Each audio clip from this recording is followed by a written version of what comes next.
প্রিয় দর্শক, দেশ সন্ধ্যায় স্বাগত জানাচ্ছি আমি ফখরুল ইসলাম।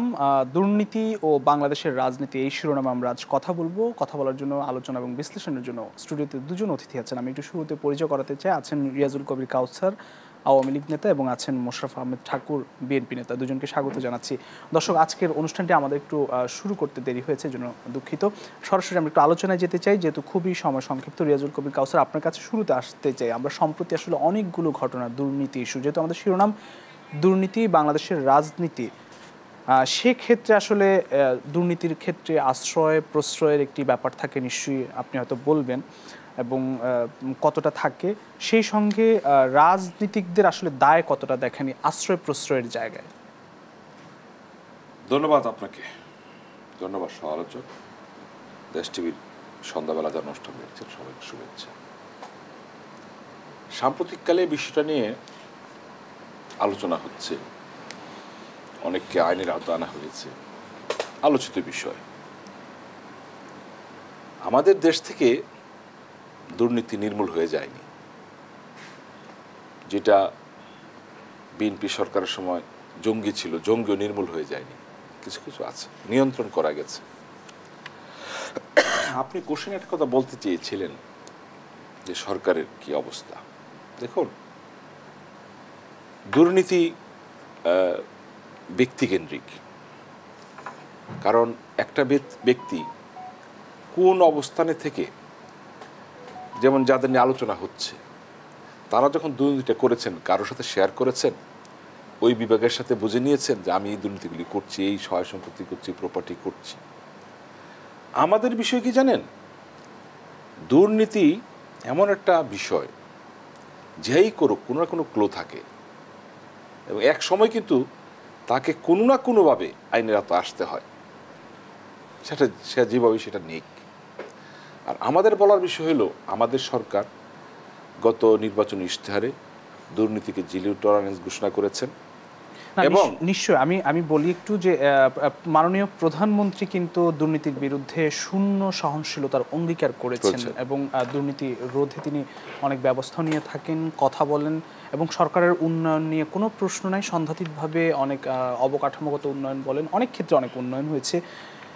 কিন্তু যে আপনি বললেন যে ব্যক্তিকেন্দ্রিক, কিন্তু এই যে ব্যক্তি, বেনজির বলেন, মতিউর বলেন, মিঠু বলেন, বা যার কথায় আমরা বলি না কেন, তারা কোনো প্রতিষ্ঠানকে ব্যবহার করেছেন, কাউকে না কাউকে ব্যবহার করেছেন, বা প্রশ্রয়ের জায়গাগুলো তো নিশ্চয়ই ব্যবহার করেছেন। আপনি বলবেন কিনা সেক্ষেত্রে রাজনৈতিকদের দায় আছে কিনা, আপনি সরাসরি উত্তরে। তখন কি প্রতিষ্ঠানের সাথে বুঝে করেছেন, কারোর সাথে বুঝে করেছেন?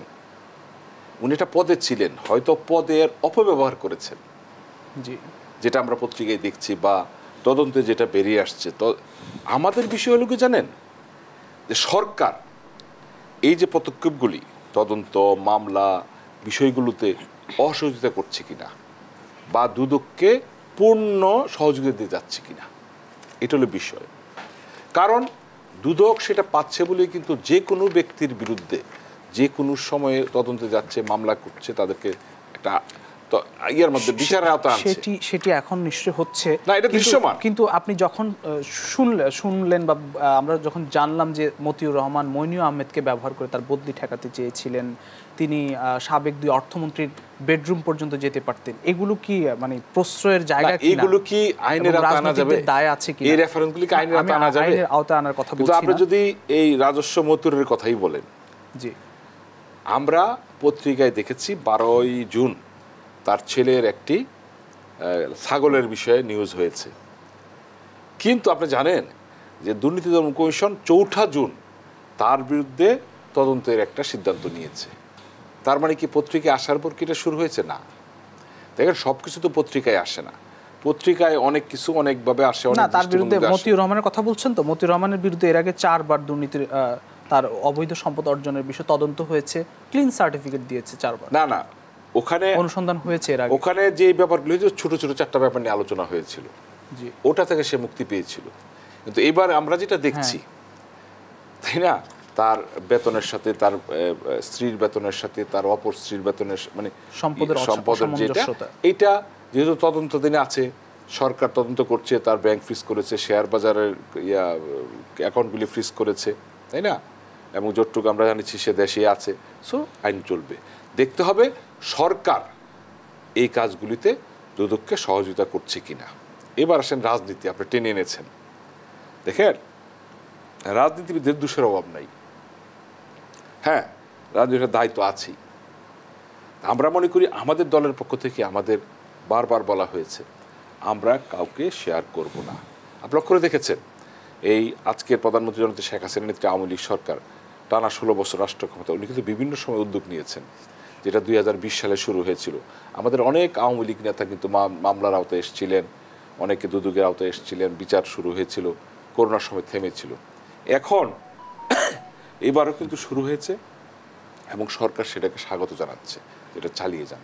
কারণ আমরা মনে করি আমরা যেহেতু জঙ্গি দমন করতে পারি, আমরা এই দুর্নীতিটাও, কেন বিশ্বের অনেক দেশই এখনও পারেনি, আমাদের দেশে তো রন্ডে রন্ডে আছে, তো এগুলো হয়তো বা সিস্টেম চেঞ্জ করলে আমরাও পারবো একসময়। নিশ্চয়ই। আমি একটা আরেকটি কোশ্চেন ছোট্ট করে বলতে চাই যে এই যে মতিউর রহমান বা বেনজিরদের কথা বলছি, তারা যে যখন অবৈধ সম্পদ অর্জন করেছেন, যে প্রক্রিয়ায় হোক বা যে সময়টাতে, তখন কি তারা কোথাও কি শুনেছেন যে তারা বাধাগ্রস্ত হয়েছেন কোথাও গিয়ে, বা তখন ওই সময়টাতে তারা বাধাগ্রস্ত হয়েছেন বা কেউ বাধা দিয়েছে, এমন কোনো খবর কিন্তু আমরা দেখিনি। এতে কি বলা যায় না, বা বলবেন কিনা যে এখানে প্রশ্রয় পেয়ে পেয়ে আজকে অবস্থায় তখন যারা ইন্ডিভিজুয়ালি করেছেন, হ্যাঁ, অন্য কেউ বুঝতে পেরেছেন, বা এই যে আইজিপি একটা আইন শৃঙ্খলা বাহিনীর প্রধান ছিলেন, আমরা দেখছি উনি 7টা পাসপোর্ট নিয়েছেন ব্যক্তিগতভাবে, উনি সরকারি পাসপোর্ট নেন নাই, কেউ তো বাধা দেয় নাই তাকে, না কেউ তো বাধা দেয় নাই, বা উনি তো এটা স্বীকারও করেন নাই যে আমার অন্য পাসপোর্ট আছে। এবং আমার ধারণা তখন যে পাসপোর্টগুলি, এগুলো তখন পাসপোর্ট ছিল না, তখন এই কি বলে এত ইনকোয়ারি ছাপের আঙ্গুলের ছাপ ছিল না, তাই না? হ্যাঁ, এবার এখন করার সুযোগ যাই হোক, যেভাবে সে তো একটা আইনের বরখেলাপ করেছে, তাহলে এখানে অন্য কারো দায় থাকে না? অবশ্যই কেউ বাধা দিল না তাকে। এই আপনি লক্ষ্য করেছেন, কালকে কিন্তু দুদকে 8 জন পাসপোর্ট কর্মকর্তাকে হাজির করা হয়েছে। কে কার দায়িত্বে, কার নির্দেশে হয়েছে? আসলে এগুলি কিন্তু একটা মেসেজ, এই যে আমাদের সিস্টেমটা দুর্নীতিকে প্রশ্রয় দেয় কিনা। না, আমাদের সিস্টেম তো এখন ডিজিটাল সিস্টেম। আপনি এই যে আমাদের এনআইডি, আপনার আঙ্গুলের সাথে সব বেরিয়ে যায়। এই যে সম্পত্তি কীভাবে বের হয়, এখন MIS একটা সিস্টেম আছে, এটাতে ক্লিক করলে আপনার নামে বাংলাদেশে রেজিস্ট্রি অফিসে দলিল করেছেন সব বেরিয়ে আসবে। আমি একটু মোশাররফ আহমেদ ঠাকুর, তার কাছে একটু যেতে চাই। তিনি রাজনীতি করেন। এই যে দুর্নীতি, যে আমলেই হোক, আপনার দল বিএনপিও ক্ষমতায় ছিল, সে আমলের দুর্নীতির কথা আমরা অনেক শুনেছি। এখন আওয়ামী লীগ ক্ষমতায়, বারবার পালাবদল হয় আর কি ক্ষমতার, কিন্তু দুর্নীতিটা কিন্তু সবসময় কম বেশি হয়ে আসছে। এই ক্ষেত্রে আসলে আশ্রয় প্রশ্রয়ের ব্যাপার থাকে কিনা, এবং সেক্ষেত্রে আসলে কেউ বাধাগ্রস্ত হয় কিনা, এবং রাজনৈতিক কোনো দায় দেখেন কিনা, বা রাজনীতিবিদদের কোনো দায় দেখেন কিনা? ধন্যবাদ ফখরুল, আপনাকে ধন্যবাদ। অপরবিজ্ঞ আলোচক, দেখুন, আমাদের কাউসার ভাই একজন প্রখ্যাত ছাত্রনেতা ছিলেন, ঢাকা বিশ্ববিদ্যালয়ের একটি হলের ভিপিও ছিলেন, এবং নিজে লয়ার, এবং আমি তাকে আলোচনায় সবসময় খুব রেশনাল মানুষ হিসাবে দেখি। কথাটা দেখুন যে একটা মানুষের দুর্নীতি এটা থাকতে পারে, কিন্তু দুর্নীতি থাকতে পারে, আমি এটা মেনে নিচ্ছি। কিন্তু আপনি জানেন যে আমি আমি আমি নিজে যতটুকু জানি, 21শে পদক প্রদানের ক্ষেত্রে যিনি সংস্কৃতি মন্ত্রী, উনি কিন্তু এই কমিটির প্রধান থাকেন না। একজন সিনিয়র মোস্ট মিনিস্টারকে এই কমিটির চিফ করা হয়, কনভেনার করা হয়, এবং বা প্রেসিডেন্ট চেয়ারম্যান করা হয়, এবং আদার্স মিনিস্টাররা থাকেন। এবং ওইখানে ডিফেন্স, যিনি ডিফেন্স প্রপোজালের পক্ষে ডিফেন্স করেন, তিনি হচ্ছেন সংস্কৃতি মন্ত্রী। তো আপনি দেখেন PPM বাংলাদেশ পুলিশ পদক, বাংলাদেশ প্রেসিডেন্ট মেডেল, তো পুলিশের জন্য 2টা পদক আছে। এই পদকের জন্য ক্যাবিনেট কমিটি হয়। স্বরাষ্ট্রমন্ত্রী কিন্তু এটার চেয়ারম্যান না, চেয়ারম্যান হন আদার্স মিনিস্টার, সিনিয়র মিনিস্টার। স্বরাষ্ট্রমন্ত্রী বরঞ্চ তার প্রপোজালের পক্ষে তিনি ডিফেন্স করেন, যে বলেন যে ইয়াস, এটা সঠিক আছে কিনা। তো আমার কথাটা হচ্ছে যে আজকে পাসপোর্টের কথা তো আসলো, শুনলাম, এই যে বেনজির সাহেব যে 5 বার উনি 11 সাল থেকে 22-21 সাল পর্যন্ত 5 বার বিপিএম বাংলাদেশ পুলিশ মেডেল পেয়েছেন। প্রত্যেকবার ক্যাবিনেট কমিটিতে তার সততা, দক্ষতা সব কিছু আলোচনায় এসছে। তো এই যে বিষয়টা, আপনি কি মনে করেন যে এই মার্চ মাসের 31 তারিখে কালের কণ্ঠ ছেপে দিল, দাগ খতিয়ান সব সহ, এটা হোমওয়ার্ক ছাড়াই ছেপে দিছে? এরা জানতেন, প্রশাসন জানতেন, প্রশাসন এটা প্রশ্রয় দিয়েছেন। তিনি 21 সালে রাষ্ট্রীয় শুদ্ধাচার পুরস্কার পেয়েছেন। এইটাও কিন্তু একটা ক্যাবিনেট কমিটি হয়েছে। এই সমস্ত বিষয়ে আলাপ আলোচনায় আসছে। বিভিন্ন গোয়েন্দা সংস্থা, এনএসআই, ডিজিএফআই সবার report, SB, NSI, SB, CID সবার রিপোর্ট, তদন্তে এইগুলো আসছে সামনে। আসার পরে এই লোকটা এতবার পুরস্কার পেয়েছেন। আপনি দেখুন এই যে মতিউর সৌভাগ্যক্রমে আমাদের ভাইয়ের একবার ব্যাচমেট, DU83 বলে একটা সংগঠন আছে, সে ওই সংগঠনের একেবারেই পপুলার মানুষ আর কি। তো এখন আমি আপনাকে বলছি, বাকি চারজন আমাদের ইয়ারমেট, ওটা বিষয় না। তো এখন আমি আপনাকে বলছি যে মতিউর সম্বন্ধে যে সবাই জানতো না, আরও বেশ আগের থেকে কিন্তু সবাই জানে। তো ওনাদের বেচারারা সবাই জানে। তো ওনারা কি মনে করেন যে আমি যাহা জানি সরকার তাহা জানে না? আমি যাহা জানি এখানে আপনার এখানে বলছি, গভর্নমেন্ট তার চেয়ে অনেক বেশি জানে। তো এই জায়গায় হচ্ছে আমি আপনাকে দুটা জিনিস রেফার করতে চাই। একটা হলো শেখ মুজিবুর রহমানের স্বাধীনতার পর দুটা বক্তব্য আছে, বিখ্যাত বক্তব্য, 73-74, 2 বছর 2টা বক্তব্য। একটা হলো 73 সালের বক্তব্য হলো, আমি ভিক্ষা করে আনি, চাঠার দল সব খেয়ে ফেলে। এই যে একটু আগে আপনাদের এখানে ফিলার চালানো হচ্ছিল যে একটি মুজিবের কণ্ঠ থেকে লক্ষ মুজিবের জন্ম নেবে, এই শিরোনামে যে ফিলারটা গেল এখানে ছিল, এটা চাটার দল সব খেয়ে ফেলে। আরেকটা বিখ্যাত উক্তি হলো ওনার, সবাই পায় চুরের খনি, আমি পেয়েছি, সবাই পায় সোনার খনি, আমি পেয়েছি চুরের খনি। আর এখন আমার বক্তব্য হলো আপনার কাছে, কোয়েশ্চেন হচ্ছে দুটা, এই চাটার গোষ্ঠীটা কে? এই চাটার দলটা কে? এই চাটার দলটা হচ্ছে তখন সে, কারণ গভর্নমেন্টে মুসলিম লীগও ছিল না, জামাত রাজাকারও ছিল না, বিএনপিও ছিল না, আশপাশেই ছিল না, তো সব আওয়ামী লীগ ছিল। এই চাটার দলটা হচ্ছে আওয়ামী লীগ। এবং এই যে চুরের খনি, এই চুরের খনি সমস্ত চুরেরা হচ্ছে আওয়ামী লীগ। এবং যার কারণে, ঠিক আছে আপনি বলেন, যার কারণে উনি নিজে এই চাটার দলকে, এই চুরের খনিকে তিনি বিলুপ্ত করে দিয়েছিলেন 1975 সালে। তো এখন আসুন আমি আপনাকে বলি, আজকে ওই আওয়ামী লীগেরই তো উত্তরসূরিরা আছে এখানে। এরপর আর কোনো দুর্নীতি হয় নাই?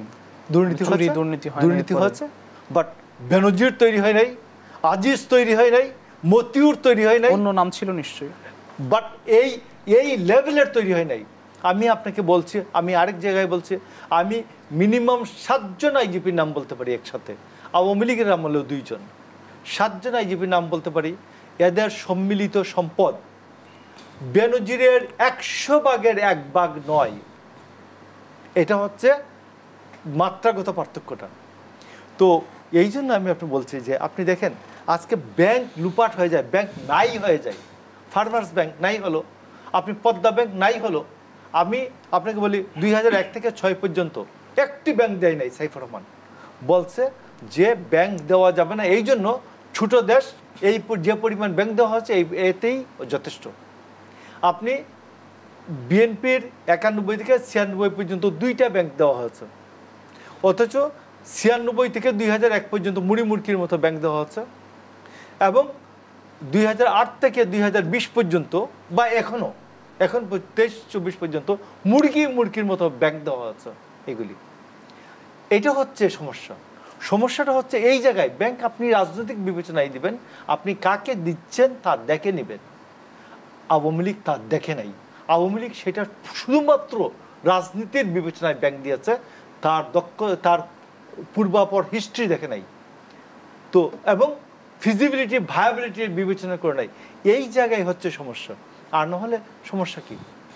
দুর্নীতির ক্ষেত্রে আপনাকে আমি বলছি যে একটা লোক সম্বন্ধে 6টা ক্যাবিনেট কমিটি বিবেচনা করেছে, তারপরে এইরকম তার পাসপোর্টে দুর্নীতি, তার 1000 কোটি টাকা সম্পত্তির দুর্নীতি, তাকে রাষ্ট্রীয় শুদ্ধাচার পুরস্কার। আমার আপত্তিটা এই জায়গায়, জি, আমার আপত্তিটা এই জায়গায় যে তাকে যখন আপনি বানিয়েছেন কি বলে পুলিশ কমিশনার পরে ডিজি র্যাবের পরে আপনি আইএ বানিয়েছেন, আপনি কি কোনো কিছুই বিবেচনায় নেন নাই? হ্যাঁ, এখন বেনজির এত দুর্নীতি করলেন কেন? বেনজির এত দুর্নীতি করেছেন যে যখন দেখেন যে আমার ক্ষমতা দিয়ে আমি এই সরকারকে ক্ষমতায় এনেছি, মানে মাথায় যখন আমার চোর, আমার সর্বোচ্চ পর্যায়ে যারা আমাকে যারা দেখভাল করবে এরাই যখন চোর, বেড়া ভোট ডাকাতি থেকে আরম্ভ করে সমস্ত কিছু রাষ্ট্রীয়ভাবে যারা রাষ্ট্রের মালিক হয়ে, মাস্টার হয়ে, প্রভু হয়ে যারা বসেছেন, এরা চোর, আমি চুরি করতে সমস্যা কি? রাজনৈতিক আপনার এই যে দুর্নীতি বা অবৈধ সম্পদ অর্জনের ক্ষেত্রে, খোলা সম্পদ অর্জনের ক্ষেত্রে আপনার আশ্রয় প্রশ্রয়ের জায়গায় কাদেরকে দায়ী করবেন? অবশ্যই সরকার 2014 সালে যখন এই সরকারের নৈতিক মনোবল নৈতিক পজিশন হারিয়েছে, 2018 সালে নৈতিক পজিশন হারিয়েছে, 2024 সালে নৈতিক পজিশন হারিয়েছে, তখন এই সরকারের যখন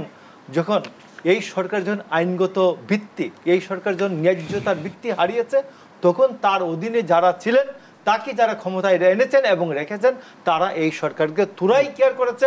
এইটা হচ্ছে সমস্যা। ধন্যবাদ। আমি একটু রিয়াজুল কবির কাউসার আপনার কাছে একটি প্রশ্ন রেখে বিরতিতে যাব। কর্মকর্তাদের যেসব দুর্নীতির কথা আমরা শুনছি, সিস্টেম অর্থাৎ যে প্রক্রিয়াকে আমরা ক্ষমতার অপব্যবহারের মাধ্যমেই যদি হয়ে থাকে, সেক্ষেত্রে আসলে যে সিস্টেম ঠিকঠাকভাবে চললে কি এই ধরনের খোলা দুর্নীতি হতো কিনা, বা এই ধরনের অবৈধ সম্পদের পাহাড় গড়া যেত কিনা, এই নিয়ে আপনার উত্তরটি জানলাম। একটু বিরতি নিতে হবে। প্রিয় দর্শক, দেশ সন্ধ্যা নিচ্ছি একটি ছোট্ট বিরতি, ফিরছি একটু পর, সঙ্গেই থাকুন।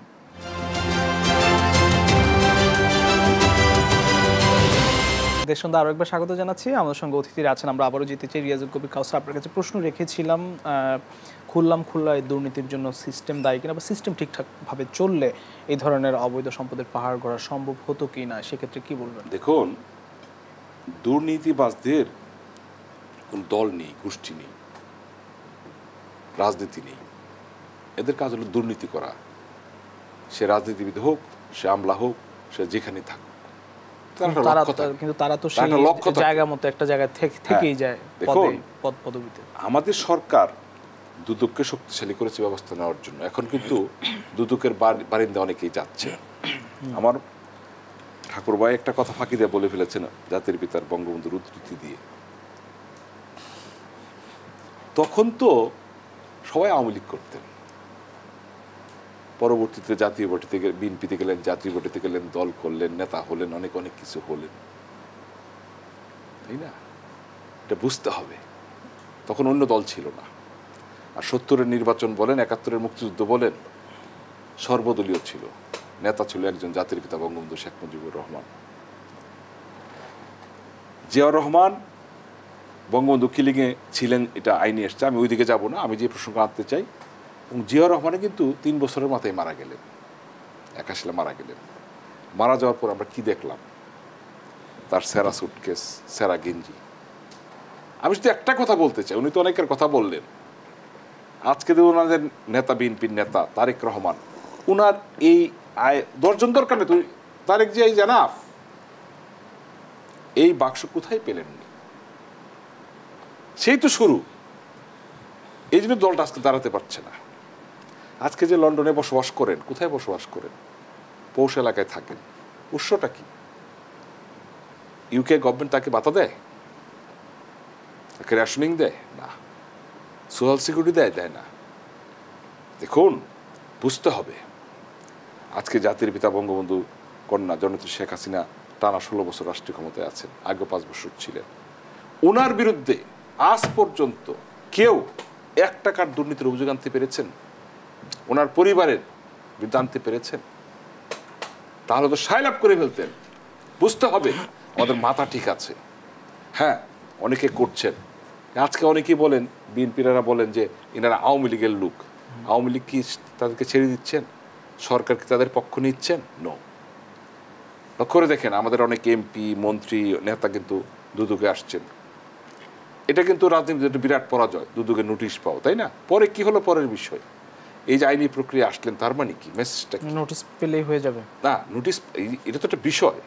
রাইট, আপনার তো ইমেজ একটা ব্যাপার আছে, ইমেজ সংকট তো একটা ব্যাপার। ইমেজটা সংকট কাটাবে না না, ইমেজ সংকট, কিন্তু এইটা প্রক্রিয়া আসছে এবং যেহেতু সরকার এবারের ইশতেহারে এটাকে অন্যতম হিসেবে নিয়েছে, তাই না?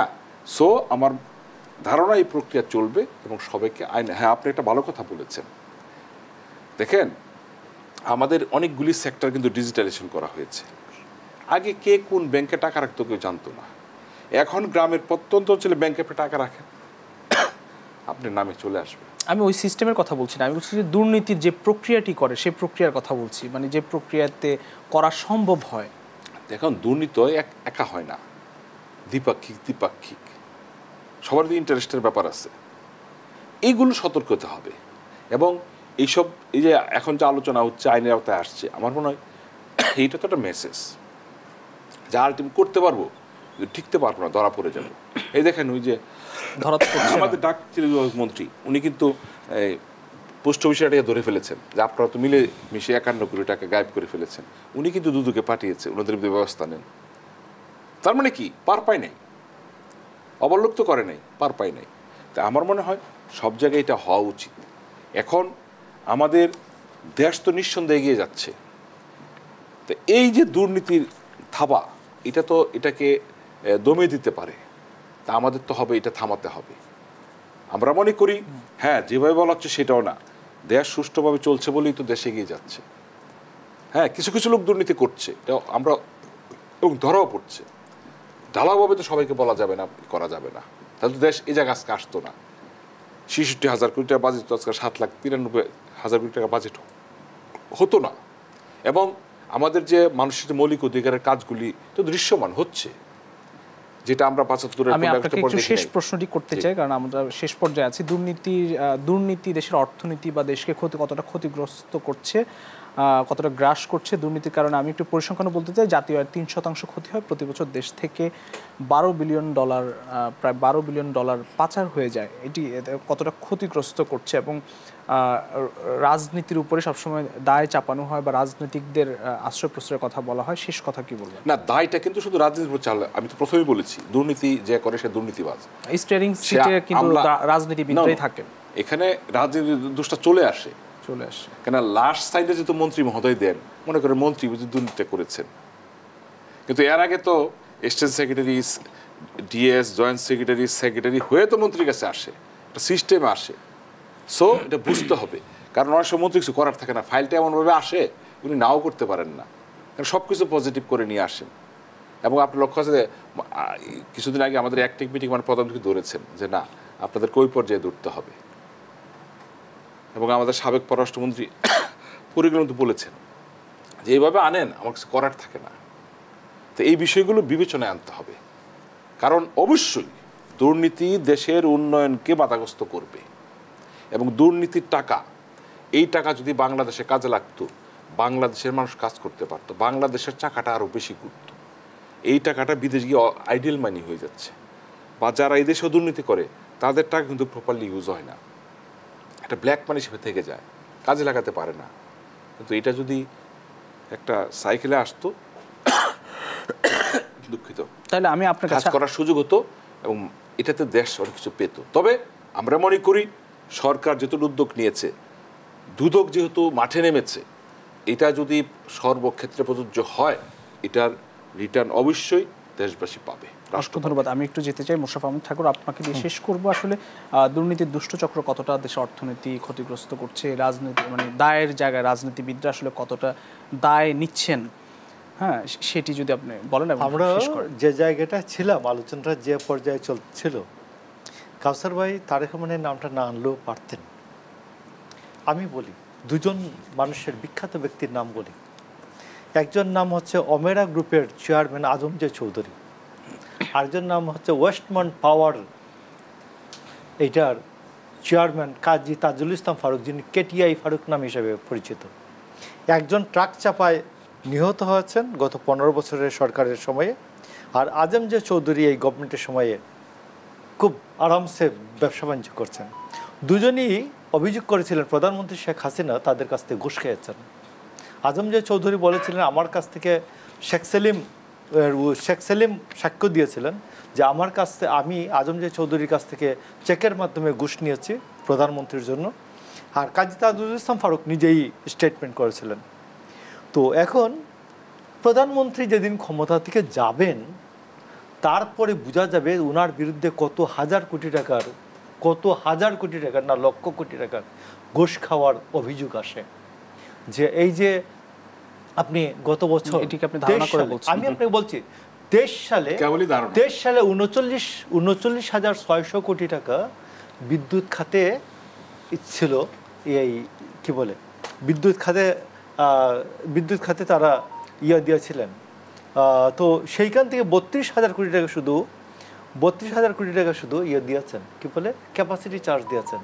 এই 32,000 কোটি টাকা যেগুলো প্রধানমন্ত্রীর স্বজন এরা ক্যাপাসিটি চার্জ নিয়েছেন। এবং আপনি দেখবেন যে এই 1 লক্ষ এই কি বলে 1.12 বিলিয়ন ডলার যে পাচার হয় এইগুলা সব দেখবেন প্রধানমন্ত্রীর স্বজন। এদের সবার নাম লিখে যদি চিঠি ছেড়ে দেন প্রধানমন্ত্রী কার্যালয় অথবা গণভবন, তাইলে দেখবেন এরা চিঠি পেয়ে গেছে। তো এই জন্য আমি বলছি যে তথ্য আছে এটা নিয়ে, হ্যাঁ কালকে দুদকে চলে যান। আমি আপনাকে বলছি যে কালকে দুদকে চলে যান। আপনি যে ইনফরমেশন দিচ্ছেন ক্ষমতায় থাকতে হবে না তো, আজ পর্যন্ত এটা কেন হবে না? সব অভিযোগ করছে হবে না তো। এটা কি বলবো? আরে বেনজির ক্ষমতায় থাকতে বেনজিরের বিরুদ্ধে অভিযোগ উত্থাপিত হয় না। আমার ধারণা বাংলাদেশে এই প্রথম একটা অভিযোগ শুনলাম, তাই না? আমি আপনাকে বললাম যে আপনি যে বলেন যে প্রধানমন্ত্রীর বিরুদ্ধে আজ পর্যন্ত এক পয়সার দুর্নীতির অভিযোগ উত্থাপিত হয় নাই। প্রধানমন্ত্রী আমরা তো 111 উনার আন্দোলনের ফসলের গভর্নমেন্টের সময় 1000 কোটি টাকার বেশি দুর্নীতির অভিযোগ এসেছিল। তো এই জন্য আমি দুজনের নাম বললাম শুধু।